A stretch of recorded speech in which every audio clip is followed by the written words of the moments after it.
Good morning, welcome to Catex TV. My name is Frank Fortunato. Today is Tuesday, May 12th, 2015. If you want to follow us on Twitter, go to Catex TV.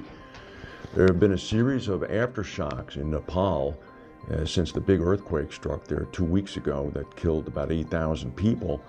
Today was another aftershock, although this was a pretty big one. It was a 7.3 magnitude quake. It killed at least 42 people and it triggered renewed panic on the streets of Kathmandu. According to the U.S. Geological Survey, the epicenter of today's quake was close to the Everest base camp and the Chinese border, about 50 miles east of the Nepalese capital of Kathmandu.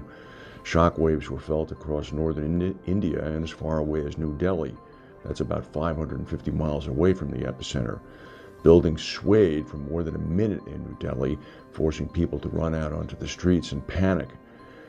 There were a number of other aftershocks in the area, including one of 6.3 and one of 5.6. So this is a very, very seismically active region right now.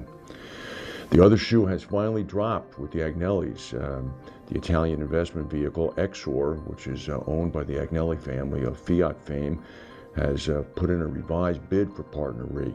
They've increased their bid from $130 per share up to $137.50 a share, all cash. Exor also announced that it has acquired 9.3% of PartnerRe's outstanding shares already for $572 million, making it the largest shareholder in the reinsurer. The CEO of ICANN, John Elkann, told Bloomberg News that this bid is its final and last offer, and it's going to expire on July 11th. The Axis bid, depending upon how you value it, is worth about $126 a share. So this one is coming in at $137 a share. Exor also added that it's filing proxy materials with the U.S. Securities and Exchange Commission that's going to permit it to directly solicit PartnerRe shareholders in a vote against Axis if the target company's board decides to stick with the Axis deal. So the gloves are off. The Agnellis want PartnerRe. They've put the money on the table. They've signaled that they're going to go after the shareholders, of which they're the biggest one now, and they're going to try to force the hand of the board. Disturbing news in the fact that the U.S. government has finally permitted oil exploration in the Arctic. Shell has won approval to start drilling for oil in the Arctic, overcoming years of setbacks and environmental challenges. The U.S. Bureau of Ocean Energy Management gave the go-ahead yesterday. There are still some strings attached that Shell has to gain approval from other organizations, including the U.S. Bureau of Safety and Environmental Enforcement. The drilling is going to start in the Chukchi Sea, which lies between Alaska and Russia. A Greyhound-owned discount line called Bolt Bus Company runs in the United States in the northeastern part of the country. A Bolt bus that departed from New York City on its way to Boston exploded in a fiery blast yesterday afternoon on the side of the Massachusetts Turnpike. The driver of the discount bus noticed smoke, pulled over, and evacuated passengers right in the middle of the afternoon rush hour.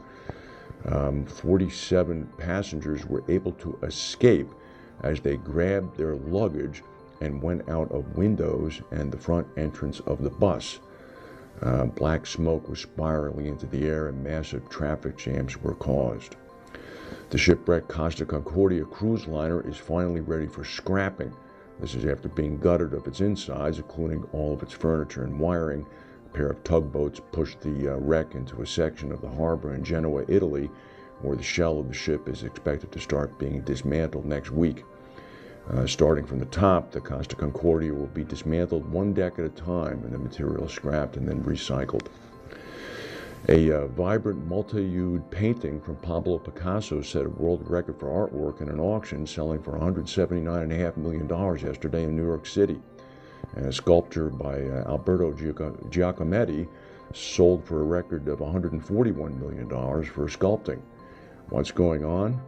Well, here's what's going on. 34 of 35 lots of artwork at Christie's sold yesterday for $706 million. The auction house says that the high sale prices are driven by artwork's investment value, and they said that they don't really see an end to it unless interest rates increase sharply, which I don't see happening in the near future. Well, the next thing we'll know is that insurance companies will start buying artwork and referring to them specifically in line items in the reserve statements. That's the news for today. If we have any breaking news, we'll come back and tell you. Thank you for watching, and we'll see you tomorrow.